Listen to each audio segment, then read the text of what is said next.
Ladies and gentlemen, if I could get your attention, please.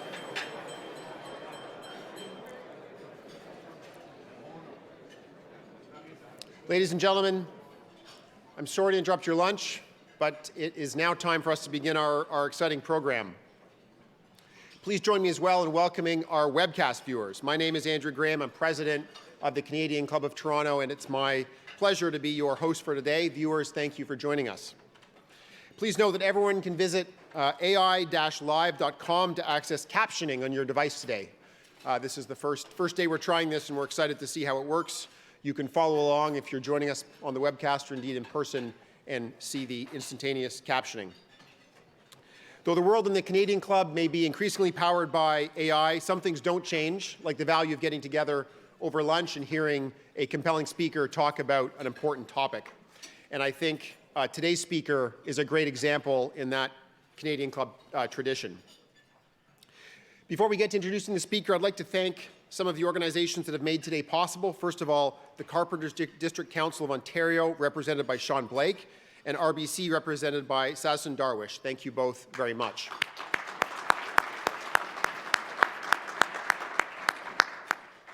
And now it's my pleasure to introduce today's speaker. With us today is one of North America's most experienced city builders. Dan Doctoroff is the chairman and CEO of Sidewalk Labs and has spent the past year and a half working on a master innovation and development plan for Toronto's eastern waterfront. Once complete, it will, we hope, create a new model for innovative and inclusive cities that will be the envy of the world. Before Sidewalk Labs, Dan was president and chief executive officer of Bloomberg LP, the leading provider of news and information to the global financial community. Before that, he served as deputy mayor for economic development and rebuilding for the city of New York. He played a major role in rebuilding of the city after the devastating effects of 9/11. He brought a 5-borough economic development strategy to his role, including the most ambitious land use transformation in the city's history. And I know we saw the opening of the shed last week. Maybe we'll hear more about that. That's a huge accomplishment. I also heard some information about an earlier stage in Mr. Doctoroff's life. He grew up in Detroit, listening to CBC radio, I'm told. And as you can tell from his CV, as I've gone through it, he's someone of great accomplishment that's been good at many things. Apparently, though, at age 11, playing hockey maybe wasn't quite at the top of your list of skills. At age 11, he came across for a hockey tournament in Guelph, Ontario, and lost 9-0. After 2 periods. Wow, I don't know what happened. Did they just cancel the game at that point? So in an otherwise long career of accomplishment, that's an interesting story. Maybe you'll tell us more about that as well. Daniel will deliver some brief remarks, and then he'll be joined on stage by Amanda Lang, BNN Bloomberg anchor. The best-selling author and veteran journalist has more than 20 years of experience covering North American business news. And we're also lucky to count Amanda as a past director of the Canadian Club of Toronto. No doubt she'll have some important questions for our guest, and as I mentioned, you can pose your own questions, and we'll have those passed to Amanda by filling out the Q&A cards on the table. Dan and Amanda, I'm pleased to pass the Canadian Club of Toronto's podium over to you.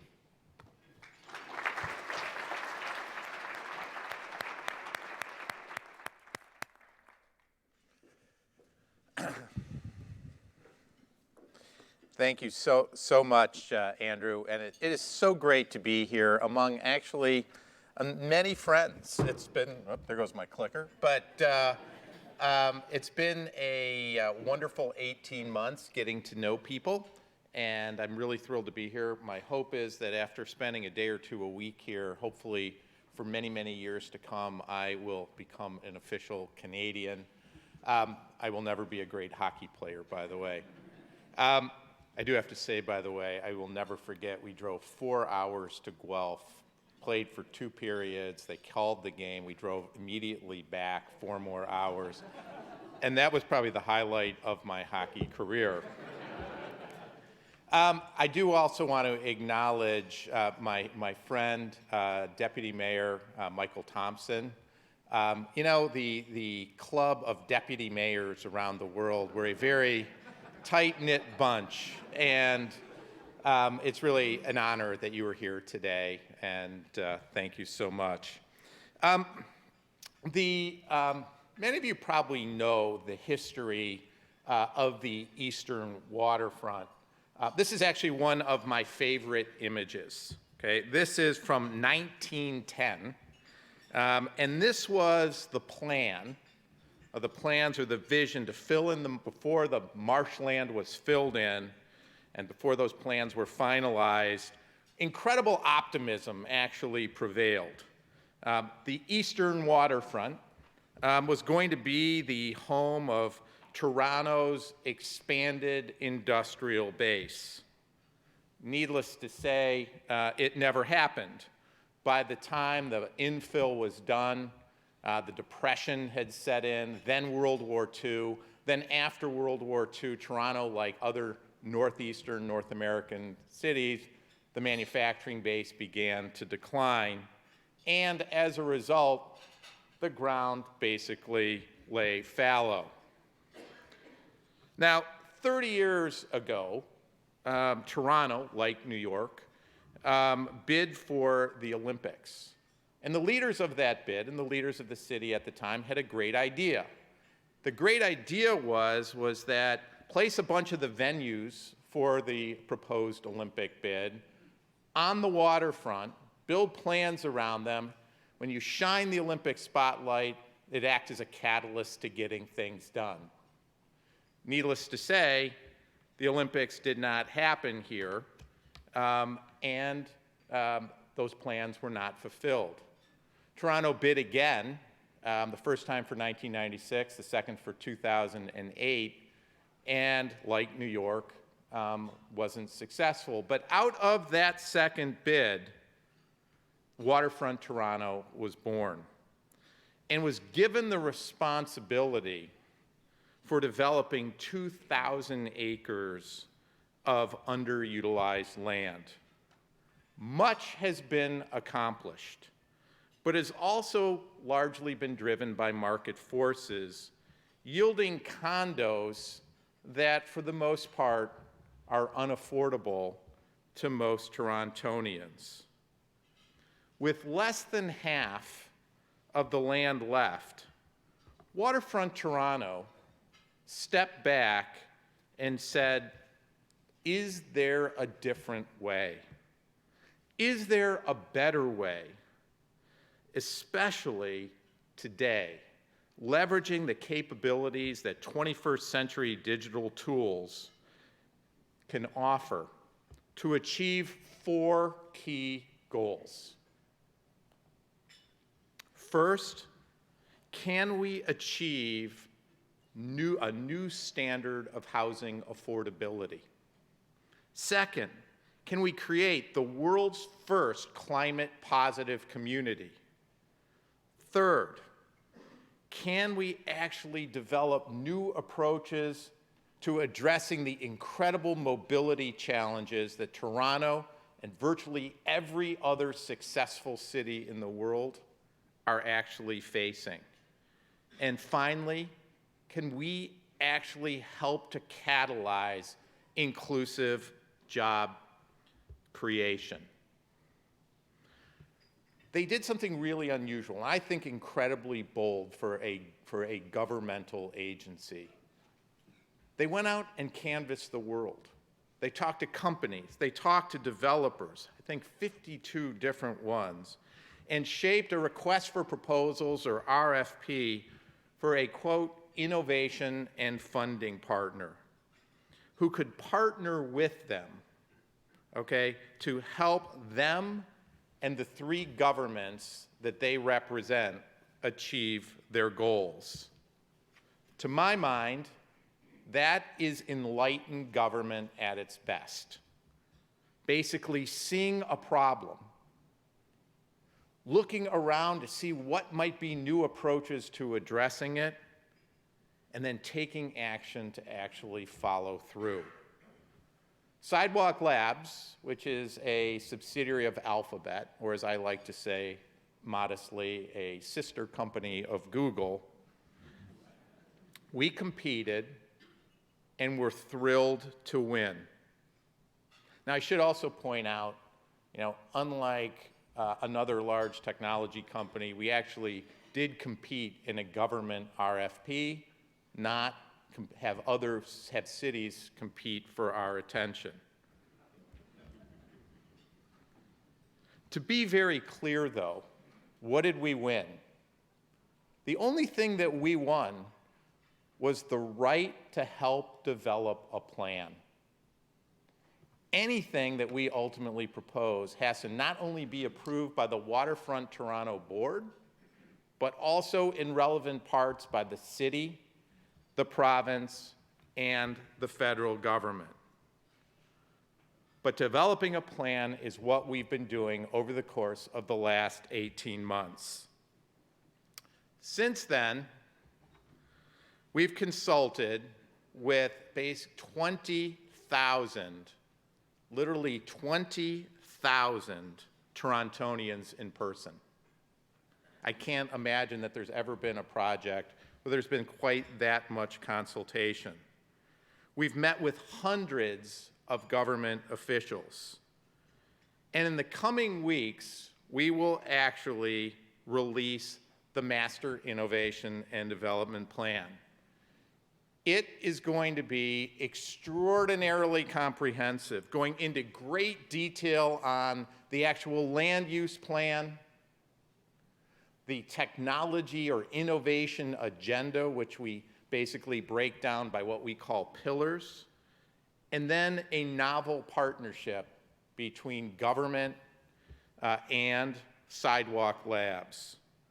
As I said, it's extraordinarily comprehensive. I'm probably not supposed to say this, but we think it'll probably end up being about 1,000 pages long. Don't worry, with a great executive summary. Now, that plan has been shaped by literally the tens of thousands of comments we have received. Planning out in the open is not easy. Sometimes, I have to say, it can be kind of painful. But we have listened extraordinarily carefully. And what's most important, despite the robust dialogue around this plan, and I say that as a massive understatement, we believe that that dialogue is incredibly important and virtually always, one way or another, makes our plans better, because they aren't just our plans anymore. What is most important to me, and what I hope people will see when this plan is released, is that we are completely confident that we can, for the first time anywhere, actually achieve those incredibly ambitious objectives of Waterfront Toronto's. No one in the world has ever achieved those combination of things. We believe that it is possible. And we believe that it is possible to do it in a way that reflects Torontonians' aspirations and addresses your concerns. So let me just give some examples of how the consultation process has actually influenced the plan. We heard over and over from the business community that it wants to participate in innovative development. Our role will actually reflect that. Okay? Our role, we will only play the role that is consistent with that title of innovation and funding partner. We will help to develop, okay, the innovation and design standards, working with Waterfront Toronto and the other governments. And then, once, assuming the plan is approved, we'll help to manage it. We will use Alphabet's patient capital to finance hard-to-finance infrastructure where there's no other alternatives.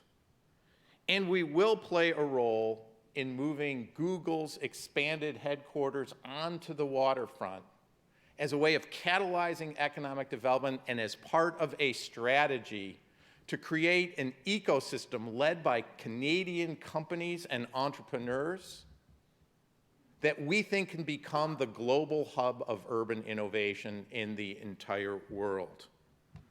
As this chart says, we will only develop a small percentage of the eastern waterfront, 7%. Only this first site, Quayside, and part of Villiers Island, where we will propose to place the Google headquarters. Only 7%. That is the amount that we think is necessary to prove out many of the innovation aspects of the innovation agenda so that the rest of it can be developed by local developers, but hopefully consistent with the innovation guidelines that we have proved out. We are also prepared to have partners even for that 7%, local partners for that 7%. Again, all we want to do is enough to prove out the hypotheses. We have heard that you can't have extensive development without addressing the traffic. Not particularly brilliant, everybody knows that. Now, while we believe in a future with AVs, where they play an increasingly important role, and we have designed the streets, actually for the first time ever, to accommodate them, we know that that transition will have to be gradual. That mass transit is the key. We've also heard, though, that there is no money for an LRT extension over into the eastern waterfront. There's simply too many other transit priorities where there are existing political constituencies, and so the LRT to the waterfront has been an unrealized dream. We believe that the LRT itself actually can be the connective tissue that connects the core downtown and East Harbor and brings the eastern waterfront alive, but somehow, some way, it's gonna have to be financeable. We will propose that we can play a role in making that happen.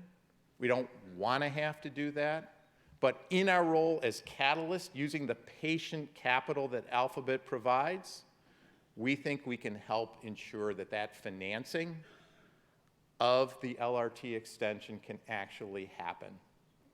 That's what a catalyst does. Steps in to do things that it might have the ability to do when otherwise it might otherwise be difficult. And we believe that at the end of the day, the revenues that are generated from the new development that occur in this area, in part as a result of the LRT extension, can actually help to pay for it. We've received incredible feedback on the physical plans from the public and public officials. One initial idea we had was to extend Queens Quay as a series of bridges over Parliament Slip. We heard, though, that that might make the waterfront feel more disconnected. So we worked with the city and Waterfront Toronto to develop an entirely new design, a design that better connects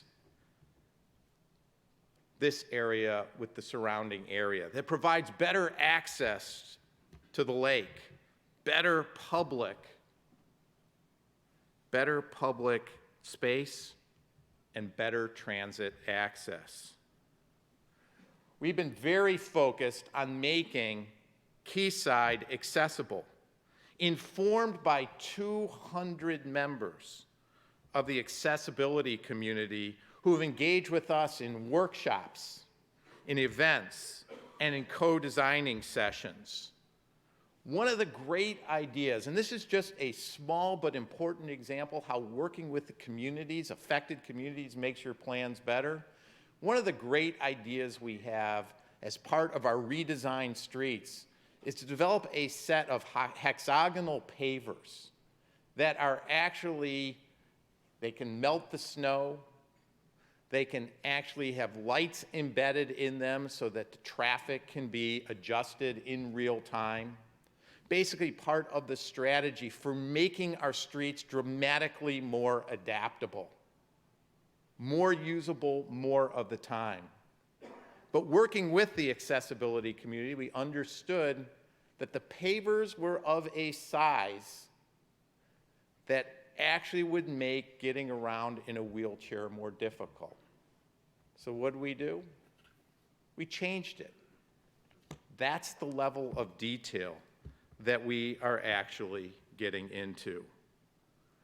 We also heard, by the way, that this can't just be about the waterfront, that when you talk about economic opportunity, you have to think beyond the core downtown and the waterfront. You have to think to the rest of Toronto. You have to think about Ontario, and by the way, think about Canada more broadly. That's part of the reason that we have focused so intensively on mass timber, creating all of the buildings here out of this basically new material, cross-laminated timber. That would be the structural aspects of buildings. Now, not only does cross-laminated timber or mass timber have enormous environmental benefits, not only do we think that it can lead to cost savings of 20% or more, which can be part of an ambitious affordable housing strategy where we think 40% of the units on the waterfront can be below market rate. Not only do we think it adds aesthetic benefits, but most importantly, we think we can create here in Ontario an industry that is a globally successful industry around mass timber, starting with the forests, the entire supply chain from the forest to the mills, to the truckers, to a new factory actually created somewhere in this area to actually work with the carpenters. We've been working with all of them, and we think just from this site alone, we can produce thousands and thousands of jobs. Finally, we've heard a lot about privacy and data. We all know that collection of data, urban data we call it, from public spaces or semi-public spaces, is an issue that is around us. It's the Wild West out there. We don't believe that's correct. We believe that urban data is actually a public asset that needs to be controlled by the public and its representatives. The only way to manage this data is through a democratic process. So we have actually proposed a completely different, candidly, never done before regime that vests control of that data in an independent, government overseen civic data trust. We are not looking for any special approvals or rights in this place. We think we, like anyone else who wants to use urban data, needs to have it to be done, the agreement to do it in a democratic manner. These are just some of the many ideas, and hopefully Amanda and I will have an opportunity to talk more and then answer your questions, of ways in which our plans have been informed by this incredibly robust dialogue. As I said, once we submit the plan, it's not over. Then we have to go get the approvals from all of the different levels of government, including Waterfront Toronto. What is important at the end of the day, and we recognize this with all humility, is this can't be our plan. This has to be a plan by Torontonians, for Torontonians. But one thing I do know is that if we can work together, we have an opportunity to show the world that there's actually a new model, that we can accommodate growth and move people around, that we can find ways to house people in areas that increasingly they are getting priced out of, that we can set a new global standard for environmental stewardship, and that what we can do is produce jobs centered on a global hub of urban innovation, but way beyond that, for people at all income levels. And we can do all those things here on the waterfront working together. So thank you very much, and I look forward to the discussion with Amanda.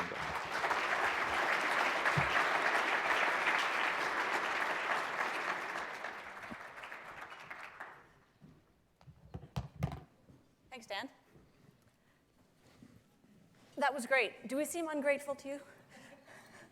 The people of Toronto? No. No, you know, it's funny. People ask me that all the time. And, you know, having spent 6 years trying to redevelop areas of New York in the period right after 9/11, I learned one thing, and that is that these processes, I guess, of working through all these very difficult issues inevitably do make the plans better. And so I said, sometimes this can be really painful, but you know, if you listen and if you're prepared to, you know, basically adjust where appropriate, it's actually pretty gratifying. So one of the questions I think that underpins a lot of people's curiosity on the whole spectrum of positive to negative about the project is why Alphabet wants to do it, what the interest is, right? And that's where you get the kind of fear and suspicion about the underlying motives. Why did Alphabet want to do this? Well, I think an equally good question is why would did I you? want to do this? You know, it's like, you know, I'm 60 years old. I've been fortunate. I don't need to do this. I think Alphabet and I are exactly the same. In fact, Larry Page and I, Larry is one of the two co-founders of Google, now CEO of Alphabet, kind of share this view. We believe that we are at a unique moment in time. Literally, this is one of these once-in-a-100-year moments when there's a set of technologies or innovations that can be deployed to fundamentally bend the curve on quality of life in our urban environments. We probably had 3 of them in the last 200 years before this. And, you know, we think that there's an incredible opportunity to do that. And I know people don't believe us when we say that, and people are very suspicious, and I get that. But our main motive, and I will tell you the motive of every single one of the people at Sidewalk Labs, main motive of every one of the people at Sidewalk Labs, is because we believe we can make urban life better in the 21st century. Now, you know, look, we are a subsidiary of a public company. We're not a not-for-profit. We've always believed that if we can figure out the way to bend that curve on those quality of life measures, we'd find a way to make money. And you know, as we lay out the plans over the next couple in the spring here, I think it'll be quite transparent. To be clear, though, just to anticipate your question, there's really you know, there's 3 basic ways that we expect to make money. One is the real estate development that we said we expect to make money. We will overinvest in Quayside and hope to make some of that back over time. Second is if people want us to finance some of that infrastructure, said we don't need to. We think it might be necessary in order to unlock the value.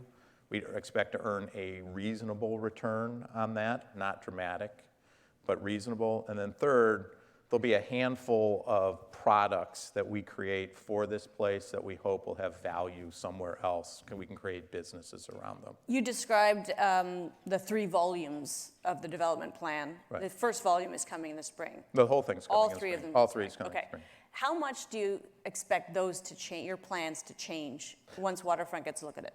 Well, I think A lot of what will be in there has been out in the public already, but this will be the first time that everybody sees everything all together and how it all fits together. Look, I expect there'll be a fair amount of negotiation over lots of different aspects of the plan, both, as we've already engaged a lot on the physical planning with the city and Waterfront Toronto. Still inevitably there'll be discussions about that and how much technology do you actually want to deploy. So what should we be committed to actually deploying? And then lastly, in terms of the actual deal with government. So, we are not the kind of people, in part because we have served in government, we understand that the process is a give and take, who say, oh, here it is, take it or leave it. We expect that at the end of the day, this has got to be something that wins public and public sector approval. And we're hopeful that we'll be able to do that, and we'll be flexible enough, without compromising the basic idea here, which is, can we combine cutting-edge innovation with great urban design to produce a place that actually improves people's lives in a material way and shows that way to the rest of the world. Are there issues about which you would walk away? In other words, are there elements of this plan that if you can't have them, you do not want to do that? I don't want to get into that now. I think, we're not negotiating anything in advance. But you could walk away, though, theoretically. And by the way, government could turn us down. And when we entered into this deal originally, we agreed to spend $50 million of our own money to develop the plan. And it's going to be completely public. Government could turn us down. And, that's the risk that we took. So I'm hoping that certainly won't happen. I think there's an incredible amount for people to love here. But we also recognize that this is new. There's a lot of new stuff. Most people don't, accept change immediately. Myself, by the way, I joke all the time. My staff, a number of whom, are here, will joke that I have a 4-part response to any new idea. The first is instantaneous rejection. The second is near immediate reconsideration. The third is acceptance of the idea. And fourth is it became my idea. So, I get that people take time to understand new concepts. And our job is to try as effectively as we possibly can to convey the power of the ideas here. People will know that you were the driving force behind the redevelopment of Hudson Yards in New York. A big piece of that was an extension of the subway. Yep. You've made it clear that the transit is important here. I'm not asking you to negotiate in public because I know you don't want to do that. But that feels like a potential deal breaker if that can't happen. Well, look, I think there is a very strong constituency for extending the LRT.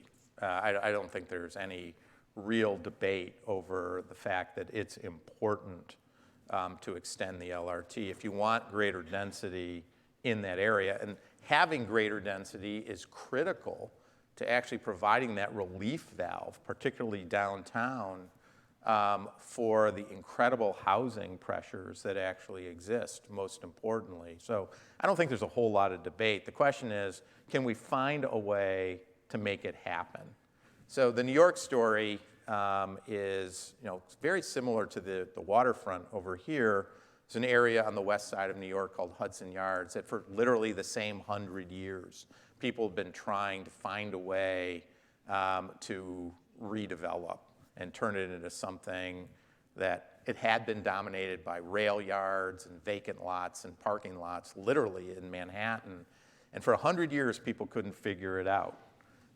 And so what we did was, we said the key to it is extending the subway into the area. And there was no money.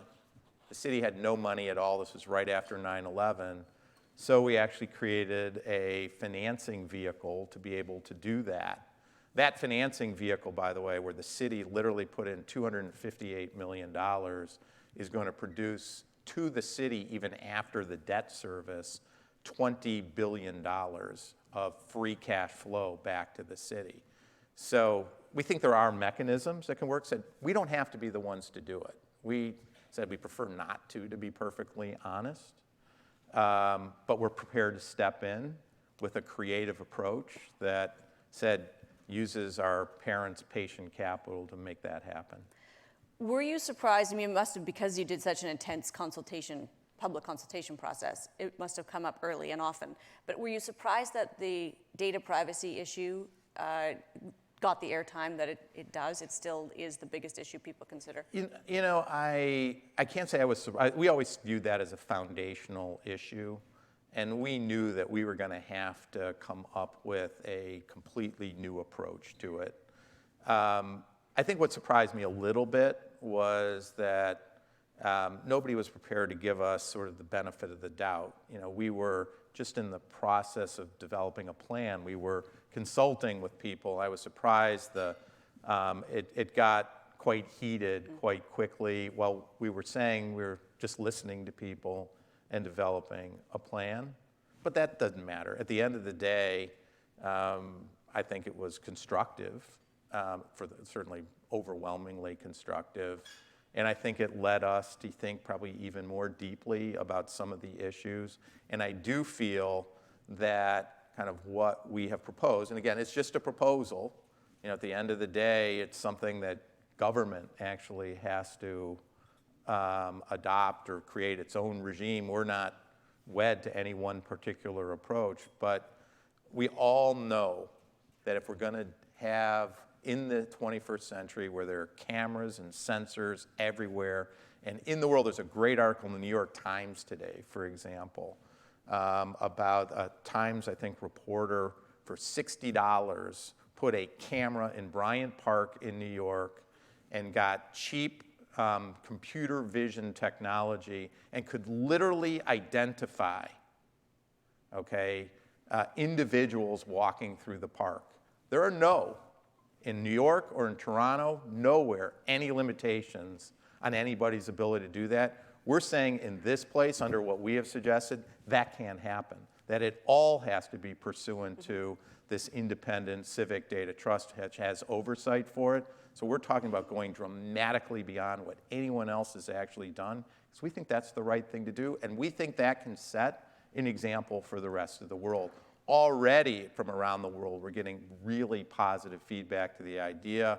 You know, we've talked to obviously did this after consulting with privacy regulators here in Ontario and in Ottawa, and said just an idea, but I think the controversy about it probably pushed us to think even more deeply about it.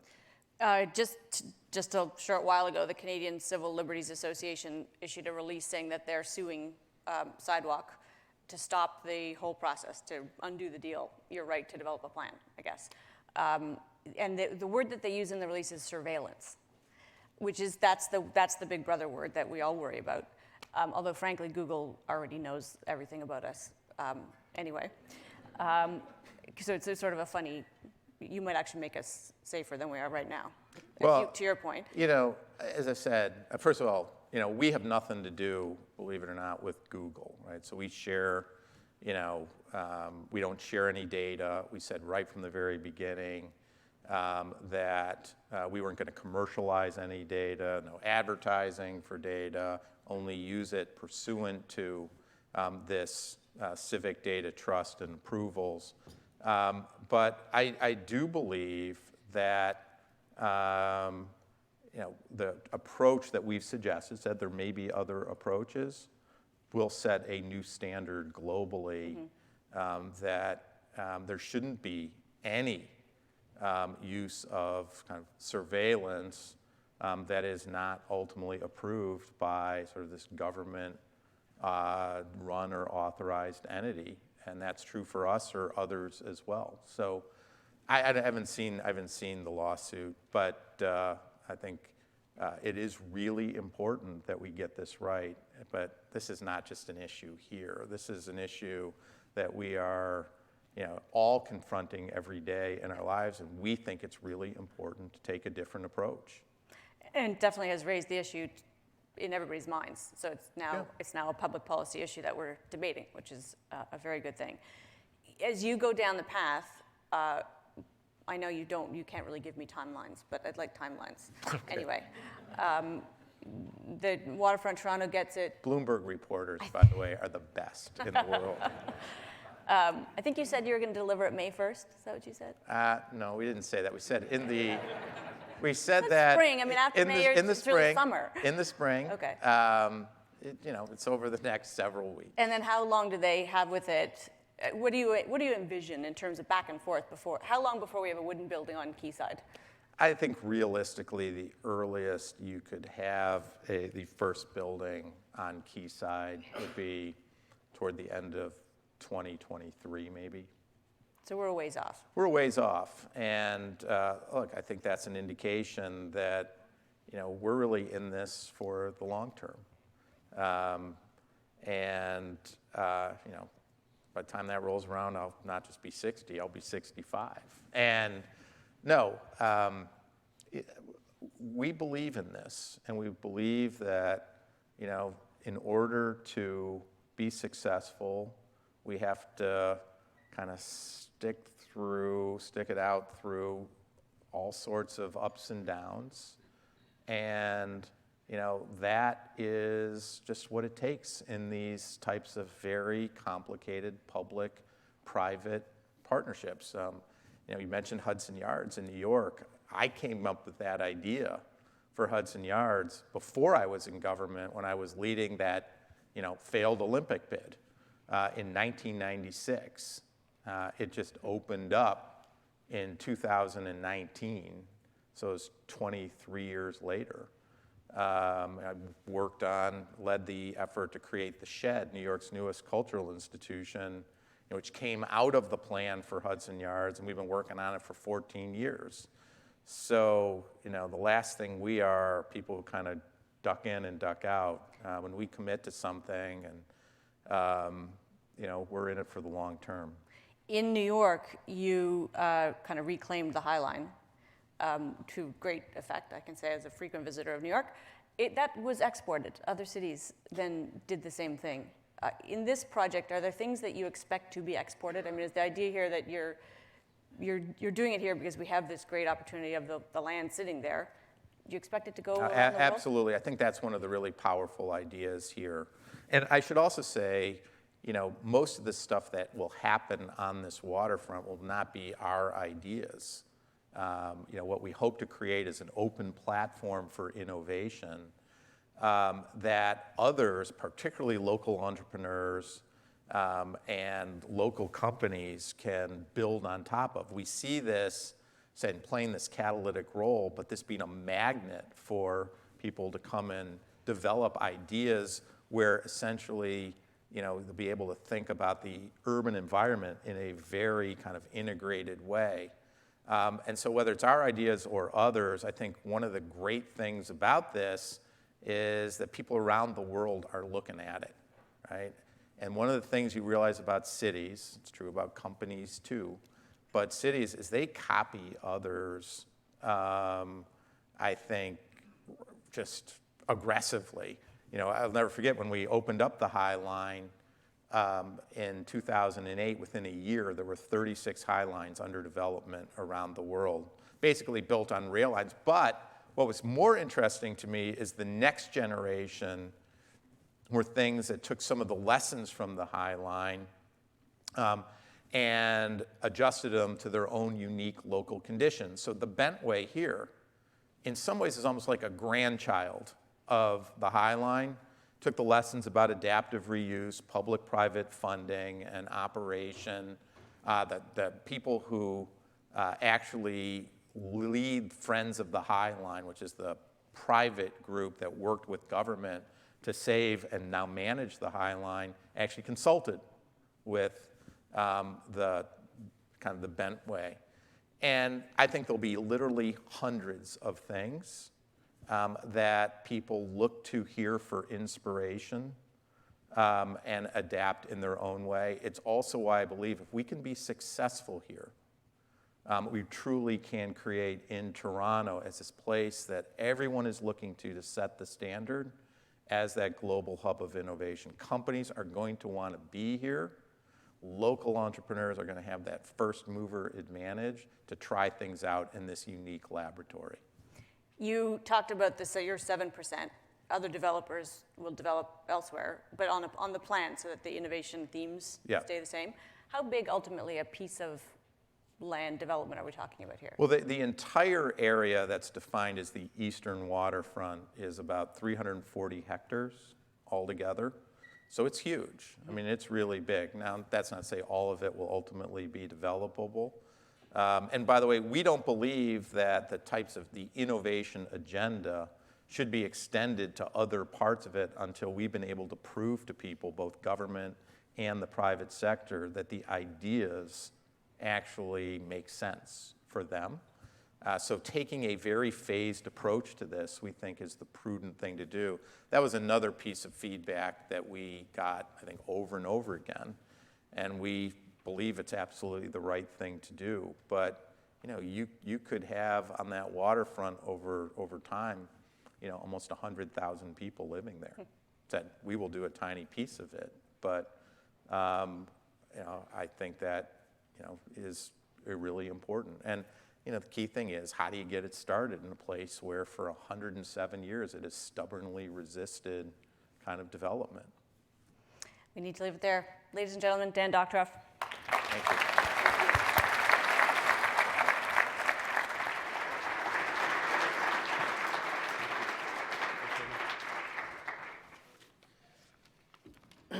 Well, thank you very much to both of you for that really terrific discussion.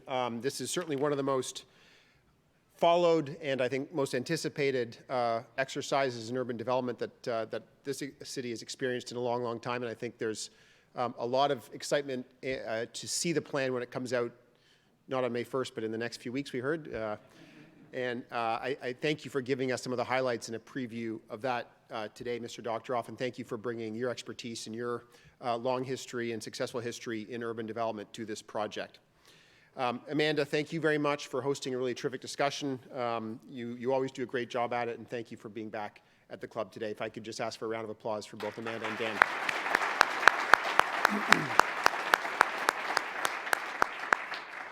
Just before we conclude the event, let me tell you about some upcoming events that we have. First of all, tomorrow, which is Wednesday, April 17th, we have Andrea Horvath, leader of the official opposition. She's leader of the Ontario New Democrats, and she's going to address the club. And then on April 30th, we're going to host a dynamic panel that's going to discuss the lived experiences of ethnic minorities on Bay Street working in corporate Canada. That's called Being Brown Downtown. I think that's going to be a really exciting discussion. Just before we conclude, I'd like to extend another round of thanks to today's event sponsors, the Carpenters District Council of Ontario and RBC. Thank you once again.